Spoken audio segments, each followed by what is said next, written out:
इमरान खान साहब ने अपने क्रिकेट के कैरियर में तो कभी हैट्रिक नहीं की, जहाँ तक हमारा मालूम है, लेकिन सियासत में लोग कह रहे हैं कि उन्होंने हैट्रिक कर ली। जब आज जो है वो तरीन साहब का हल्का जो है वो भी इमरान खान साहब के हक में उसका रिजल्ट आ गया। दो लिहाज से जो लोधरा का इलाका है उसमें विक्ट्री हुई है पाकिस्तान तहरीक इंसाफ की। एक तो जाली डिग्री की बेस पर PMLN के जो उम्मीदवार हैं वो बलोच साहब जो हैं वो सारी उम्र के लिए जो है वो हो गए हैं डिस्क्वालीफाइड, वो इलेक्शन नहीं लड़ सकते। और जो इलेक्शन कालदम करार दिया गया है अगेन इलेक्शन बेज़ाब्तियों के ऊपर, उसकी अगर मैं आपको हल्की झलक दिखाऊं तो आप हैरान रह जाएंगे कि टोटल जो वोट डाले गए थे इस हल्के के अंदर वो 2,18,000 से कुछ ऊपर थे, जिनमें से 1,22,000 वोटों की शनाख्त नहीं हो सकी। वो इलेक्शन जो मकनातीसी उसके ऊपर लड़ा गया स्याही के ऊपर, वो उसका कोई फ़ायदा नज़र नहीं आ रहा इधर, क्योंकि वो वेरीफाई नहीं कर पा रहा है कि ऐसा हल्का जो अंडर क्वेश्चन है। इसी तरह 73,707 वोटों की तस्दीक नहीं हो सकी और 20,600 वोट जाली शनाख्ती कार्ड पर डाले गए। मतलब ये बहुत इंपॉर्टेंट चीज़ है, डिफरेंस बहुत कम है अगर देखा जाए या इनका तरीन साहब का और PMLN के कैंडिडेट का, लेकिन जो जाली शनाख्ती कार्ड है वो है 20,600। तो जाली शनाख्ती कार्ड इस हल्के में यूज़ हुए, ये रिपोर्ट है ट्रिब्यूनल की।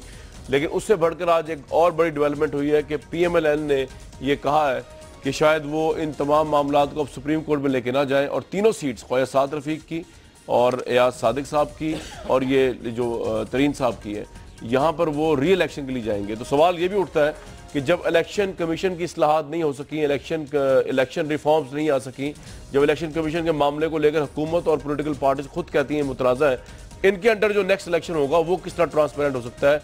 जिस वजह की वजह से ये इलेक्शन दोबारा हो रहा है वो वजूहात तो वहीं पर मौजूद हैं। बात करेंगे इन तमाम मामलात पर। और एक और बहुत बड़ी खबर है कराची से हमारे पास जो आई हुई है, डॉक्टर आसिम जो जरदारी साहब के दस्ते राज थे उनको खुफिया एजेंसी और सिक्योरिटी इदारों ने गिरफ्तार कर लिया और उनके ऊपर अरबों रुपए का हेरा फेरी का स्कैंडल भी है। कराची जाके ये मालूम करेंगे कि मामलात कितने संगीन है पीपल्स पार्टी के लिए। और सुनने में आया कि शायद वो कोई स्टेटमेंट भी उनकी इस हवाले से जारी हो जिसमें बड़े बड़े पर्दा नशीनों के नाम भी आ सकते हैं, क्योंकि डॉक्टर आसिम साहब जो है फ्रंट मैन के तौर पर भी याद किए जाते हैं जरदारी साहब के।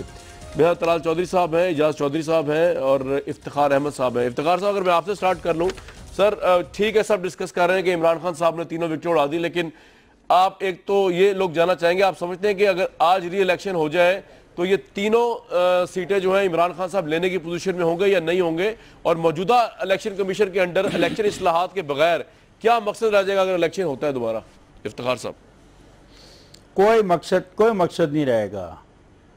और ये जो 4 नशिस्तों की बात की थी, ये पहले शुरू में सिंबॉलिकली की गई थी और मेरी इतलात है कि नवाज शरीफ साहब बतौर सदर और सरबराह पार्टी के वो शुरू में तैयार थे कि भी ठीक है इन सीटों पर हम नया इलेक्शन करवा देते हैं, और वो माहौल भी बड़ा अच्छा था और बहुत ही फेवरेबल माहौल था।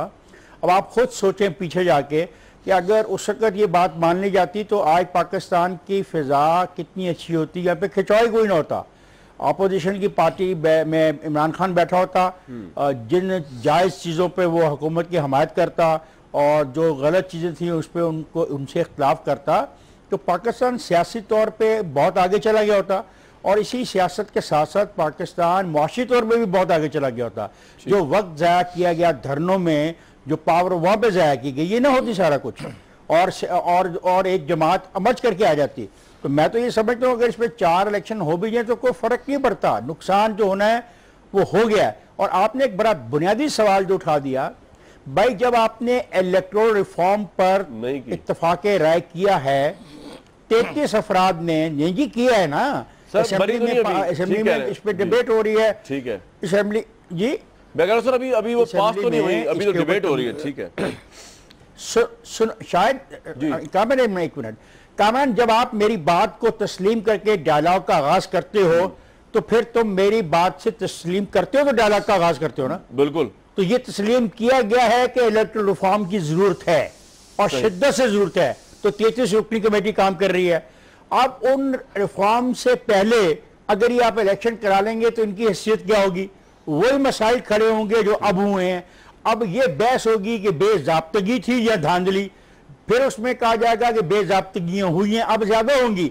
उस वक्त इमरान खान के मुकाबले में नवाज शरीफ इक़्तिदार में नहीं था, उस वक्त एक इंटरिम गवर्नमेंट थी और इमरान बिल्कुल बहरास उनको मुलजम नहीं ठहरा सकता था। बिल्कुल ठीक है। और उसने आरओ को मुलजम आरओ को मुलजम ठहराया, उसने आरओ को मुलजम ठहरा के मामले को इस हद तक पहुंचा दिया।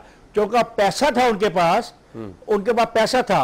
आम आदमी होता तो भाग जाता। कौन 2.5 साल लड़ता जी इलेक्शन पर, लाखों रुपया लगाया, सही कह रहे हैं आप, 3 महीने में तैयारी करना होता है। बिल्कुल ठीक। तो वो बिल्कुल भाई, तो अब जब नवाज शरीफ की हुकूमत होगी और सब कुछ उनके पास होगा, तो जो धांधली होगी फिर उसको कहा जाएगा कि ये धांधली नहीं हुई, ये बेजाब्तगी हुई, तो फिर वो नई डिबेट शुरू करना। बिल्कुल सही, बड़ा वैलिड पॉइंट है जनाब। मैं रखना चाह रहा हूं तलाल चौधरी साहब। दूसरा जी इफ्तिखार साहब, अगर क्विकली आप कर ले दूसरा पॉइंट भी कंक्लूड तो। जी मेरा दूसरा पॉइंट ये है कामरान के अब लोकल बॉडीज के इलेक्शन होने लगे हैं अक्टूबर, नवंबर, दिसंबर। तो अगर ये भी इसी दौरान कहीं पे आ जाएंगे तो are we heading for a big election? Are we heading for एक ऐसा बुखार पंजाब के अंदर हो जाएगा इलेक्शनों का? उसके नतीजे क्या होंगे कि अगर यही तरीका कार हुआ, यही बहस हुई कि पोलिंग स्टेशन में स्टफिंग की गई, यही बहस हुई कि जाली शनाख्ती कार्ड इस्तेमाल किए गए। बिल्कुल ठीक है सर, यही सवाल असल में पूछना पड़ेगा तलाल चौधरी साहब से। आपने बिल्कुल वैलिड ये बात उठाई है। तलाल चौधरी साहब, पहले तो कंफर्म कर दीजिए कि मीडिया की खबर है या वाकईतन प्राइम मिनिस्टर ने ये डिसाइड कर लिया कि इन तीनों हलकों में साद रफीक साहब या सादिक साहब और अभी आज जो तरीन साहब का हल्का का रिजल्ट आया है, वहां पर आप लोग री इलेक्शन में जा रहे हैं या ये क्या सलाह यही है, सुप्रीम कोर्ट जाएंगे आप? बिस्मिल्लाहिर्रहमानिर्रहीम। कामरान साहब, प्राइम मिनिस्टर अभी कुछ देर पहले पहुंचे हैं, मगर पार्टी में ये राय को तकवीयत मिल रही है और ज्यादातर लोग इस राय के हामी हैं कि इसको अवामी अदालत में जाना चाहिए और अवामी अदालत से ये दोबारा से फैसला लेना चाहिए। और 3 हल्के हैं, ये 4 हल्के हैं या ये 2 हल्के हैं, ये इसका कोई मसला नहीं है। ये प्राइम मिनिस्टर आज पहुंचे हैं, मेरा ख्याल है अगले 1 से 2 दिन में वो इस लेकिन तलाल साहब एक बात बताइए कि जिन वजूहात की वजह से ये इलेक्शन कालअदम करार दिए गए हैं, उसमें चले लफ्ज धांधली तो यूज नहीं किया गया आपके कैंडिडेट के हवाले से या दूसरे कैंडिडेट के हवाले से, लेकिन बेजाब्तगियां, mala fide practices, bad practices, election machinery का कोलैप्स, ये लफ्ज नादरा का बायस रोल, ये अल्फाज यूज किए गए हैं। ये इंतजामी मशीनरी वहीं पर होगी, यही सूबाई मेंबरान वहीं पर होंगे जिनके खिलाफ पाकिस्तान की 22 पार्टीज कहा जा रहा है जी प्रोटेस्ट कर रही हैं, जिनमें पीपल्स पार्टी भी शामिल है, पाकिस्तान तहरीक इंसाफ भी शामिल है। इवन परवेज रशीद साहब भी कह रहे थे कि इलेक्शन कमिश्नर्स जो है सूबाई, उनको मुस्ताफी हो जाना चाहिए इतनी तनकीद के बाद या इतना मुतनाज़ा होने के बाद। तो इन तमाम चीज़ों के बाद जब आप दोबारा इलेक्शन में जाएंगे तो दोबारा वही प्रॉब्लम होगा इलेक्शन कमीशन की मशीनरी का। कोई रिफॉर्म्स तो आप लोगों ने भी डिस्कशन की है, उस पर कोई बिल तो पास नहीं किया, ना रिफॉर्म्स आई हैं, तो आप क्यों जाना चाह रहे हैं इलेक्शन के अंदर दोबारा without reforms, reforming election commission?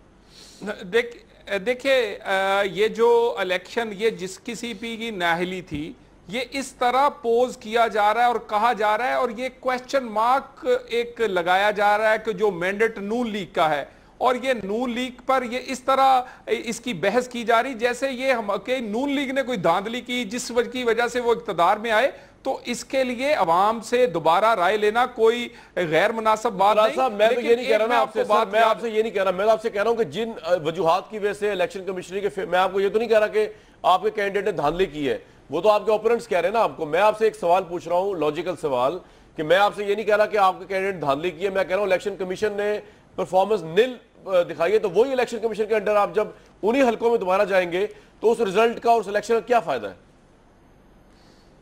देखिए, एक तो इलेक्शन रिफॉर्म्स हम शुरू से कह रहे हैं, उसके लिए 1.25 साल से कमेटी बनी हुई है, उसमें 9 माह ये पीटीआई के हमारे दोस्त और उनके जो शेख रशीद साहब वो उस कमेटी के मेंबर हैं, वो नहीं आते रहे, जिसकी वजह से उसका काम स्लो हुआ। क्योंकि ये भी हम चाहते हैं कि तमाम जमातों की उसमें इनपुट हो और उसको फिर अब कोई 90% के करीब काम पूरा हो गया। 6 कवानीन को जोड़ के एक कानून बनाया जा रहा है, कोई 2-4 अमेंडमेंट लेके आ रही, लेकिन इसके लिए इस साल में ये मुकम्मल हो जाएगा। मगर जो बात आपने उठाई है, ये 6 बाई इलेक्शन हुए हैं, उसमें 246 भी गिन लें, उसमें लाहौर का भी, उसमें मुख्तलिफ मंडी बाउद्दीन, उसके बाद हरीपुर का, आप इनके भी थैले खुलवा लें, यही कुछ निकलेगा। और वो जो मशीनें लगाई गई थी हरीपुर में, उनमें से 44% अंगूठे वेरीफाई किए हैं, 56% उसने नहीं किए वो मशीनों ने। तो वहां पर भी ये तो कह रहे हैं, ये तो बता रहे हैं आपको, मैं उसी पे बुरी बात है, ये तो मैं उसी पे आ रहा हूं, बैड प्रैक्टिस हो रही है जी। जी जी तलाल हम ये कह रहे हैं कि जब 90% आप कहते हो कि तैयारी हो गई है तो अगले 3 महीने में उसको मंजूर करवा के कवानीन का हिस्सा बना के आप भला इलेक्शन करवा ले। देखो हम ये चाहते हैं कि ये रोज रोज की बहस खत्म हो जाए, मतलब आप इलेक्शन कराएं, इल्जाम यही थैलों में से निकले, ये इसका क्या करोगे? देखिए ये बात आपकी बजा है, मगर एक पार्टी का एजेंडा ही अदारों को मुलायन करना है, इलेक्शन को ट्रिब्यूनल के रिजल्ट जो है भाई ट्रिब्यूनल के जो रिजल्ट है ये इमरान खान साहब ने निकाला। मुझे बात तलाल हम किसी पार्टी के साथ नहीं है, हम किसी पार्टी के नहीं, आप मेरी बात सुन ले गौर से, हम किसी पार्टी के साथ नहीं, हम पाकिस्तान के साथ हैं, पाकिस्तान की जमहूरियत के साथ हैं। मेरा यह सवाल है कि अगर ये फिर वही बहस होनी है, 2.5 साल के बाद 4 सीटें खाली होनी है, फिर अगले 2.5 साल के बाद 4 सीटें खाली होनी है, तो फिर इस निजाम का फायदा क्या रहेगा? लोग मजाक उड़ाएंगे। आपको पता है कि फखर इमाम की पिटीशन अभी तक तय नहीं हुई, हामद नासिर चिट्ठे की जो के बेटे की जो पिटीशन है अभी तक वो तय नहीं हुई। तो मैं कहता हूं इन चीजों से जान छुड़ाओ, एक ऐसा कानून सामने ले आओ जिसपे सबको यकीन हो। अगर शेख रशीद साहब तशरीफ नहीं लाते तो ना लाएं, पीटीआई तो अब आपके साथ बैठ गई है, 33 रुकनी कमेटी है वो, इससे ज्यादा बड़ी कोई कमेटी कौमी असेंबली में नहीं है जो डिलिब्रेशन कर रही है। आप इस डेलीब्रेशन को खत्म करें और उसके बाद भला इलेक्शन में चले जाएं। देखो उसके बगैर इलेक्शन में गए और इन 4 आदमियों की मौजूदगी में गए जिन पे अब डिबेट हो गई है, तो ये मामला फिर खराबी की तरफ चला जाएगा। देखिए बिल्कुल आपकी बात में बड़ा वजन है। जो कमेटी है उसमें हम चाहते हैं कि कोई वो 1 सीट की जमात है या 100 सीट की, वो बाहर ना रहे, क्योंकि इलेक्शन सब ने लड़ना होता है। उसका बड़ा कॉम्प्रिहेंसिव काम किया गया है और उसके डिले होने की वजह भी धरने और लॉन्ग मार्च थे। अगर तावन किया जाता तो आज तक ये कंप्लीट हो चुका होता। आपके उससे मुझे ये लग रहा है कि आप री इलेक्शन में जाएंगे तो फिर ऑब्वियसली इतनी जल्दी तो ये रिफॉर्म्स वगैरह नहीं आ सकती। और इमरान खान साहब ने जो परसों कहा है वो बात ये होगी कि जी अगर आप बगैर रिफॉर्म्स के इलेक्शन में जाएंगे एक और अगला 2.5 साल लग जाएगा इसके अंदर।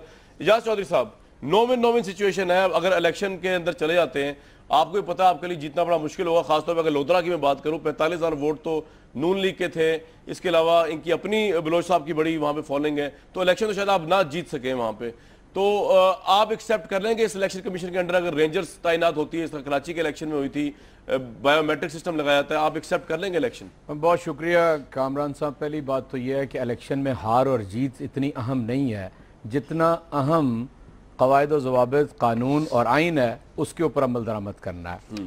और कोई भी जीत जाए या कोई भी हार जाए, मेरा ख्याल है कि यह जमहूरियत का और पॉलिटिकल प्रोसेस का हिस्सा है। प्रॉब्लम यह है कि अब पाकिस्तान में ये चीज़ साबित हो गई है कि इलेक्शन कमीशन, उसका अमला, आरओज़, इन्हीं के वजह से ये सारी खराबी पैदा हुई है। जब तक अकाउंटेबिलिटी उन लोगों की नहीं हो जाती कि जिनके सबब पाकिस्तान को ये दिन देखना पड़ा है, और ये सिर्फ इन 3 ट्राइब्यूनल्स का फैसले से नहीं हुआ, बल्कि जुडिशल कमीशन ने जो फाइंडिंग्स दी उसमें 40 पॉइंट्स उन्होंने ऐसे दिए थे जो सारे इलेक्शन कमीशन के बारे में थे। जब तक यही मेंबरान इलेक्शन कमीशन बराजमान है, आप कैसे समझ सकते हैं कि आप एक फ्री एंड फेयर इलेक्शन कर लेंगे? जब तक इन लोगों को कोई थोड़ी बहुत सजा, किसी को लॉस ऑफ सर्विस। मैं आपसे कुछ और कह रहा हूं, मैं आपसे कह रहा हूं अगर रेंजर्स की मौजूदगी में आप कराची के ज़िमनी इलेक्शन में तो आप गए हैं ना? नहीं गए तो बहुत ज्यादा कंट्रोवर्शियल इलाका हुआ था, तो आप उसमें गए, तो अगर लाहौर में होता है रेंजर्स की मौजूदगी में, आपको क्या एतराज होगा? मेरा ख्याल है कि आपने खुद ही चीजें बता दी कि अगर कोई चीज वेरीफाई नहीं हो पाती, और वहां पर तो 30 पोलिंग स्टेशन के ऊपर वेरिफिकेशन के लिए बायोमेट्रिक सिस्टम था, और यहाँ तो बाकी 250 जो 300 पोलिंग स्टेशन है, और वो चीज़ जो रिक्वायर्ड है, जो तहरीक इंसाफ की असल तहरीक का पेश नज़र था, एक शफाफ इलेक्शन जिसमें वोट का तकद्दुस और सैंक्टिटी मजरूह ना हो, बुनियादी चीज़ तो वो थी। हम तो अदालत के फैसलों को ये समझते थे कि आसमानी सहीफा नहीं है, जब आ जाए तो उसके ऊपर तबसरा किया जा सकता है। लेकिन मुझे हैरत है कि काज़िम अली मलिक ने 30 फैसले तो किए नून लीग के हक में, एक उसने इनके खिलाफ कर दिया है, तो उसकी जान को मारने पे तुल गए हैं। मैं समझता हूं कि ये वो मौका है जब हम ये कहने पे हक बेजानब हैं कि हमने तो बुनियादी तौर पे नून लीग पे इल्जाम नहीं लगाया था, हमने कहा था चेक किया जाए, ये नमूने के तौर पे 4 हल्के, तो खुद चूंकि उसके रेस्क्यू के लिए पीएमएलएन आ जाती है हर दफा इलेक्शन कमीशन की, और खुद आपकी पार्टी में बिल्कुल ठीक आपका पॉइंट आ गया सर, बेनिफिशियरी भी वही है और उसके रेस्क्यू के लिए भी यही जाते हैं। ठीक है, तराज साहब की पार्टी में ये भी डिस्कशन लाजमी हो रही होगी कि इमरान खान साहब की प्रेडिक्शन बिल्कुल सही साबित हो गई कि देखिए उन्होंने आज से 2 साल 2.5 साल पहले कहा था 4 हल्के और उनमें से 3 हल्के जो है वो मेला फाइडा प्रैक्टिस निकली है कि इलेक्शन कमीशन बदतरीन तौर पर फेल हुआ है इलेक्शन वहां करवाने पे। तो इसका मतलब इमरान साहब की सियासी प्रोडिक्शन जो थी इसको लेके इलेक्शन प्रोसेस को, वो सही साबित हो गई कि सिस्टम ठीक करने की तो बहुत अच्छा जरूरत है। देखिए खान साहब कहा करते थे कि वो देग में से ये 4 चावल 5 चावल ये वो चखना चाहते ताकि पता चले देग कैसी। हमने तो पूरी देग की देग ही इंक्वायरी कमीशन के सामने रख दी थी भाई, और वो पूरी देग चेक हुई है, पूरी एक एक चीज चेक हुई है, और उसमें इमरान खान के तमाम इल्जामात गलत साबित हुए हैं।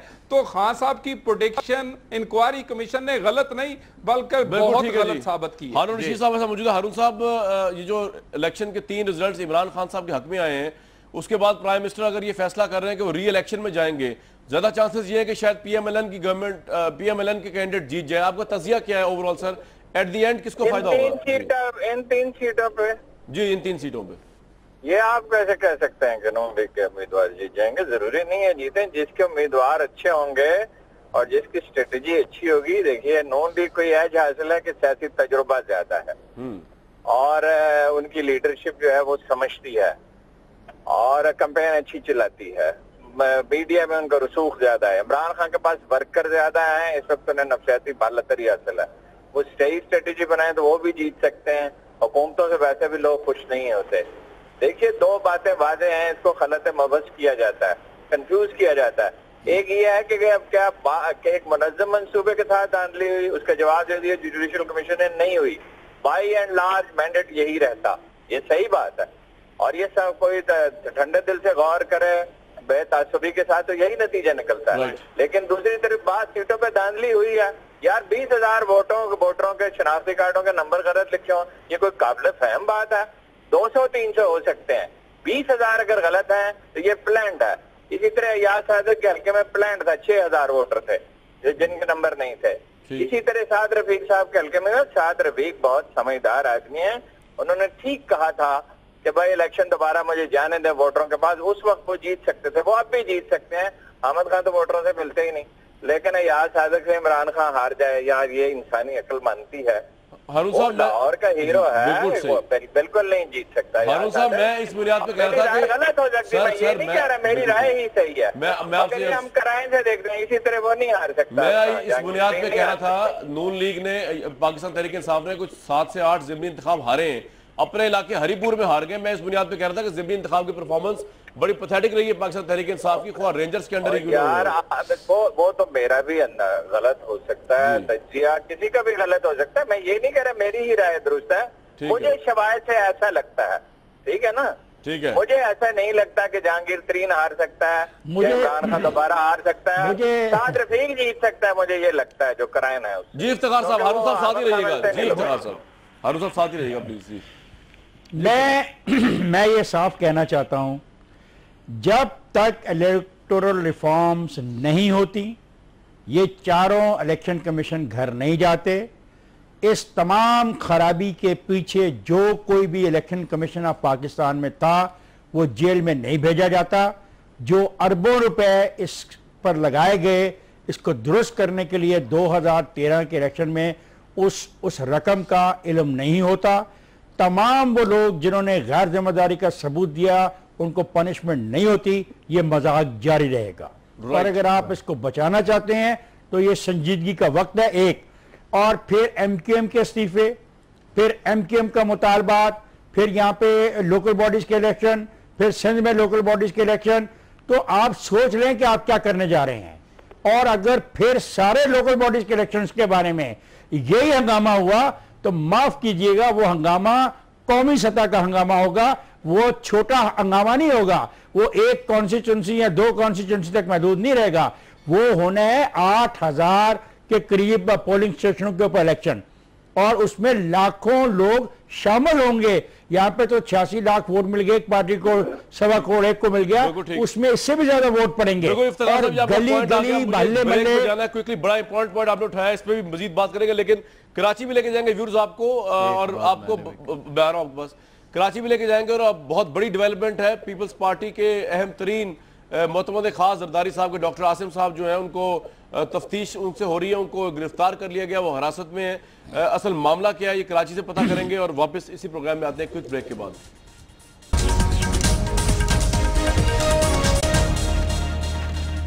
कल आर्मी चीफ कराची में थे, उन्होंने बड़ी अहम स्टेटमेंट दी कि करप्शन और टेररिज्म ये दोनों चीजें एक साथ, जराइम जो है वो साथ चल नहीं सकते। और आज हमने उसका रिजल्ट देखा जब आसिफ अली जरदारी साहब के दस्ते राज डॉक्टर आसिम जो है, उनको इन्वेस्टिगेशन हुई उनकी, पहले उनके दफ्तर में, और उसके बाद उनको बताया गया कि खुफिया एजेंसी वाले लोग ले गए हैं तफ्तीश के लिए।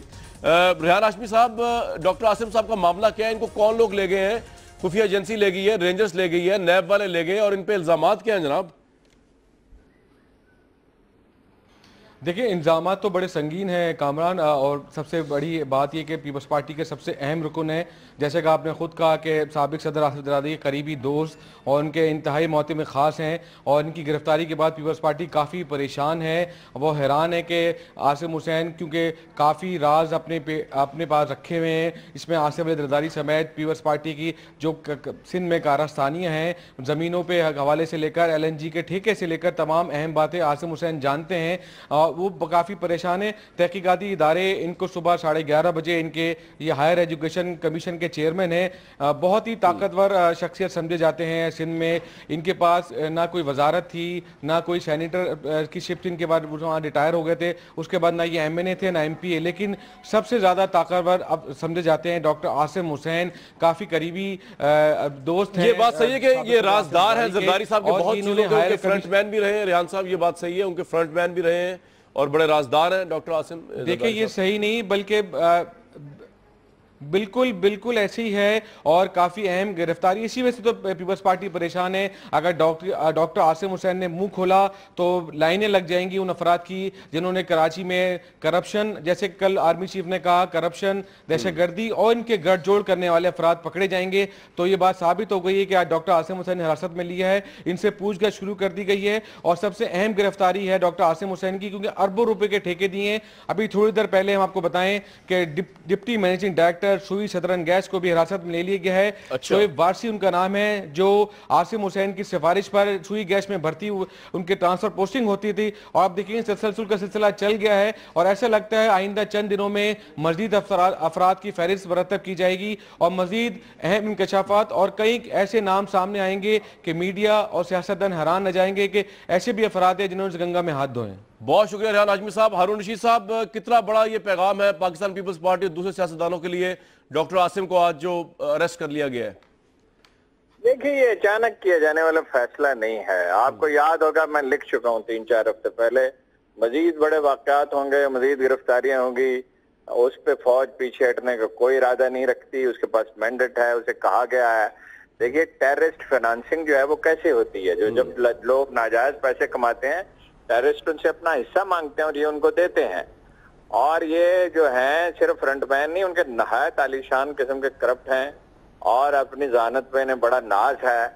और इन्होंने, जैसे रोजनामा दुनिया के कॉलमिस्ट कई दफा लिख चुके हैं, अपना ये अपना बहुत क्लासरा साहब बहुत ही बेपना बेदर्दी के साथ इन्होंने पैसा बनाया, और ये पैसा जाता टेररिस्ट के पास। जरदारी साहब तो ऐसे ही फुदक रहे थे, जहां कहीं नाजायज पैसा बनता है, वो लियारी हो, मनशियात हो, ड्रग्स हो, भत्ता हो, उसका एक हिस्सा टेररिस्ट के पास जाना ही होता है, डायरेक्टली नहीं तो इनडायरेक्टली, क्योंकि करप्ट बड़ा वीक होता है, वो अपना हिस्सा मांगते हैं, मसले लोग हैं।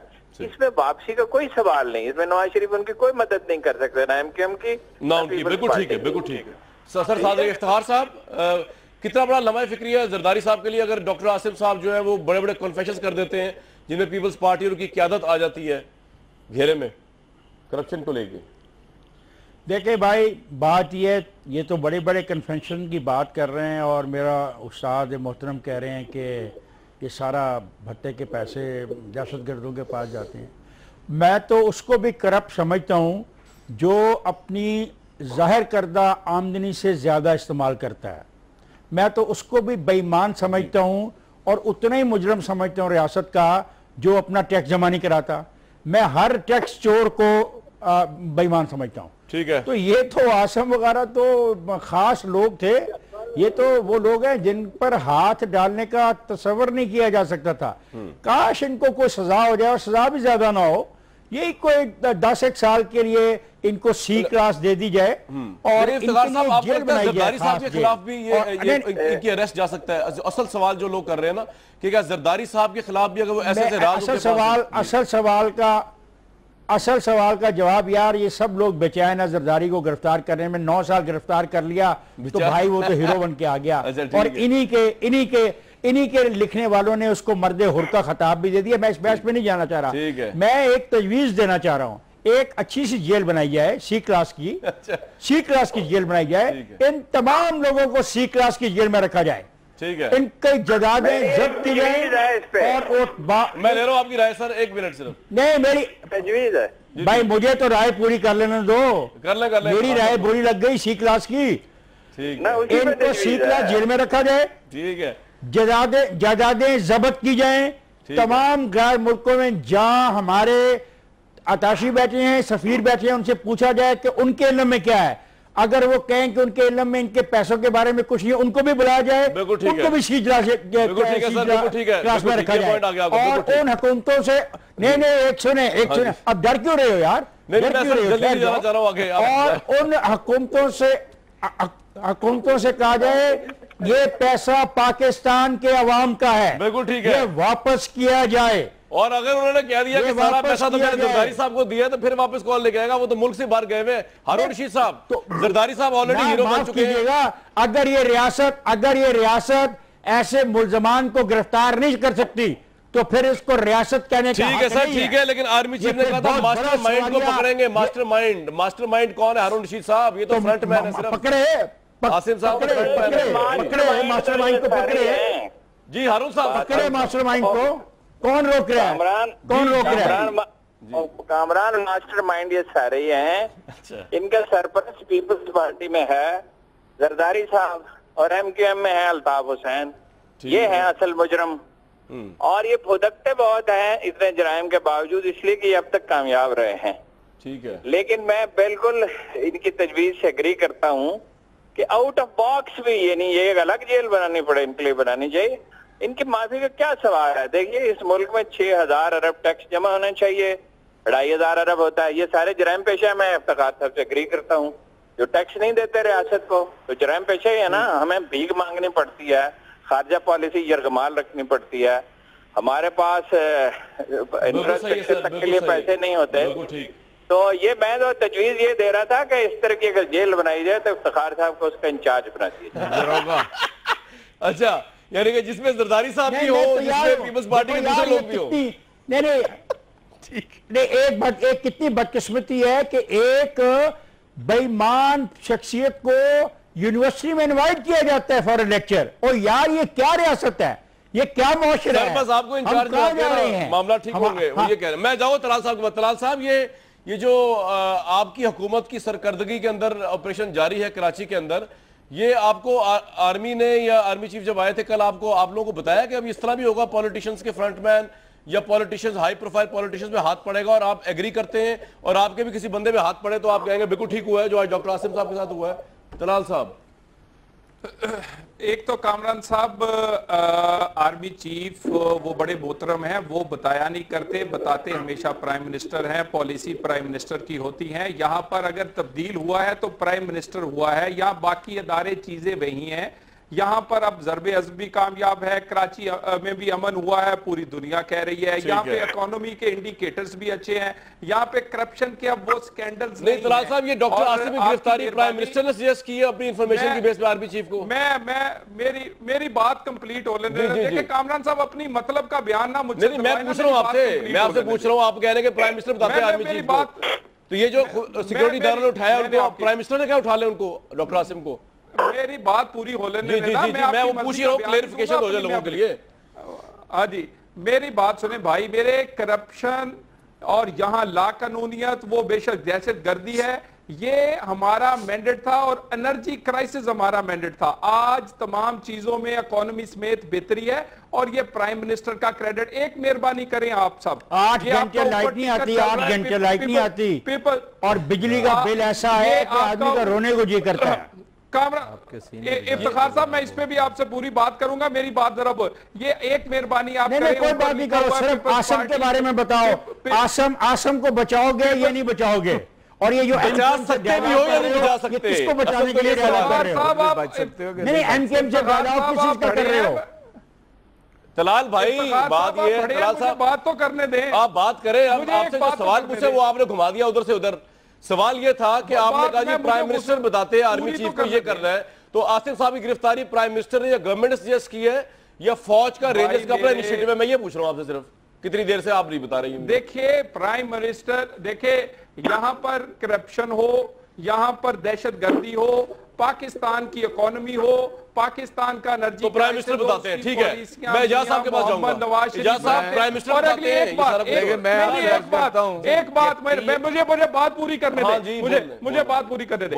मेरी एक बात, ये जो आपने ऊपर लाइन चलाई है पीपल्स पार्टी के बड़े निशाने पे, ये हटाएं ना। पीपल्स पार्टी निशाने पे है ना एमक्यूएम निशाने पे है। पीपल्स पार्टी में जराइम पेशा लोग निशाने पे हैं। यहाँ पे करप्ट, बिल्कुल ठीक है, दहशतगर्द निशाने पे है, करप्ट निशाने पे है, कोई पार्टी निशाने। वैसे तलाल भाई, अगर नवाज शरीफ साहब की पिछली 20 साल की तकारीर उठा के देख लूं ना मैं, और एक प्रोग्राम करूं आपके साथ, तो जितना बड़ा केस उन्होंने जरदारी साहब और बेनजीर साहिबा पे करप्शन का बनाया है, तो बेसिकली वही निशाने पर है। आप लोग ये हुकूमत, आप समझते हैं कि वो करप्ट है, उसको ऑन करें। मैंने वही लिख के लगाया हुआ है, ब्रैकेट में लिख देता हूं अकॉर्डिंग टू मियां नवाज शरीफ साहब, क्योंकि आपका यही कुल्ले ईमान है कि इस मुल्क को सरे महल से लेकर घोड़ों के मोहब्बों तक जरदारी साहब ने लूटा या बेनजीर साहब ने लूटा। ये आपकी पूरी पॉलिटिक्स रही है, सही या गलत मैं इसमें जाए बगैर कह रहा हूं। आपको तो ऑन करना चाहिए स्टेटमेंट को जो मैंने लगाई हुई है, आपको कहना चाहिए बिल्कुल ठीक है। अब तो हाथ पड़ा है इनके ऊपर, चाहे फौज डाल रही है, हम डाल रहे हैं। अब मैं चौधरी साहब के पास जाऊंगा, तलाल भाई इसमें एक पूरा प्रोग्राम करेंगे आपके साथ, प्रोग्राम करेंगे। मेरा ख्याल है कामरान भाई, सर हम क्रेडिट देते हैं आपको, लेकिन जो फौज का क्रेडिट है वो तो ना छीने आप। एक आध बात मुझे भी कर लेने दें साहब। मैं ये कहना चाहता हूं कि पीएमएलएन और उसके अलाइज की 2.5 बरस की हुकूमत एक एहतसाब कमीशन तो बना नहीं सकी, और मुझे खदशा है, 2 सीनियर साफी बैठे इनके सामने अर्ज करता हूं कि ये जो इस वक्त पॉलिटिकल पार्टीज हैं, एमकेएम, पीपल्स पार्टी और नून लीग, ये मिलकर वो जो सिस्टम चल रहा है फौज की मदद से, उसके ऊपर ये प्रेशर डेवलप कर रहे हैं गुज़श्ता 2-3 माह से कि उसको किसी तरह ये इंटरप्ट कर सकें, रोक सकें।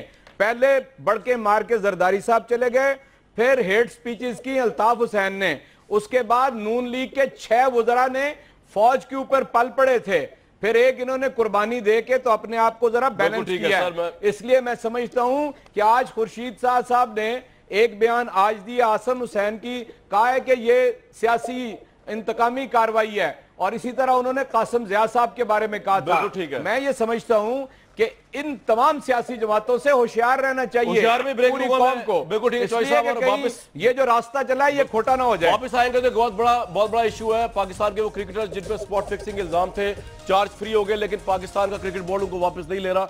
बड़ा अहम सवाल है, क्योंकि बड़ा टैलेंट पाकिस्तान का जो है वो यूटिलाइज हो सकता है। वापस आते हैं एक शॉर्ट ब्रेक के बाद।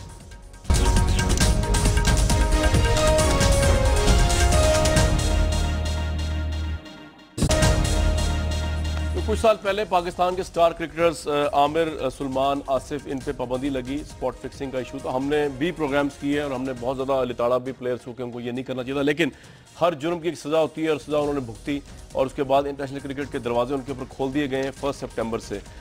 लेकिन पाकिस्तान क्रिकेट बोर्ड जो है वो अब तक यही फैसला नहीं कर पा रहा कि इतने बड़े प्लेयर्स को, अगर वो अपनी फॉर्म में हैं, अगर वो प्रैक्टिस में सही हैं, उनको क्यों ना पाकिस्तान टीम का हिस्सा बनाया जाए, जब इंटरनेशनल क्रिकेट की तमाम नॉर्म्स के हवाले से वो लीगल हो चुके हैं।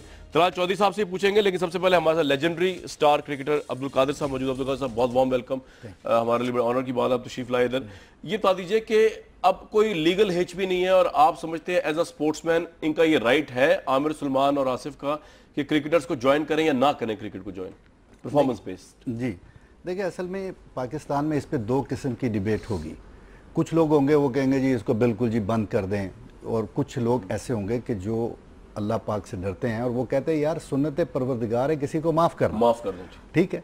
अब ये तो ऐसे बच्चे हैं तीनों कि पहले तो इनके साथ क्रिकेट बोर्ड ने बड़ी सख्त ज्यादती की, सारा कसूर क्रिकेट बोर्ड का है, क्योंकि अगर ये वसीम, वकार, इंजमाम, जब जस्टिस कयूम ने इनके ऊपर बातें की थी, उसके बावजूद वो खेले, वसीम के मुतालिक कहा गया था, इनको अगर सजा दे देते, ठीक ठाक सजा, ये वही हिसाब है जो आपकी सियासत में हो रहा है कि बड़े बड़े लोगों को कभी नहीं पकड़ा जाता और छोटे लोगों को जो है वो पकड़ लिया जाता है। ठीक है। तो अगर इनको सजा हो जाती तो ये 3 बंदे हमारे बच जाते। बल्कि ठीक है। अब क्वेश्चन के ऊपर आते हैं कि इन 3 बंदों ने जुर्म किया नहीं किया जो भी है, लेकिन इन तीनों को जो तकालीफ दी हैं पाकिस्तान क्रिकेट बोर्ड ने और ICC ने, यहां तक कि वो बेचारे जेलों में तो रह के आ गए। ठीक है। अब जब जेलें भी काट ली उन्होंने, सजाएं भी काट ली, पाकिस्तान क्रिकेट बोर्ड का जो म्यार है वो है आमिर के लिए कुछ और है और इन दोनों के लिए कुछ और है। आमिर के लिए क्या है? मतलब आमिर के लिए तो ज़का अशरफ साहब से लेके सेठी साहब और सेठी साहब से लेके शहरयार साहब,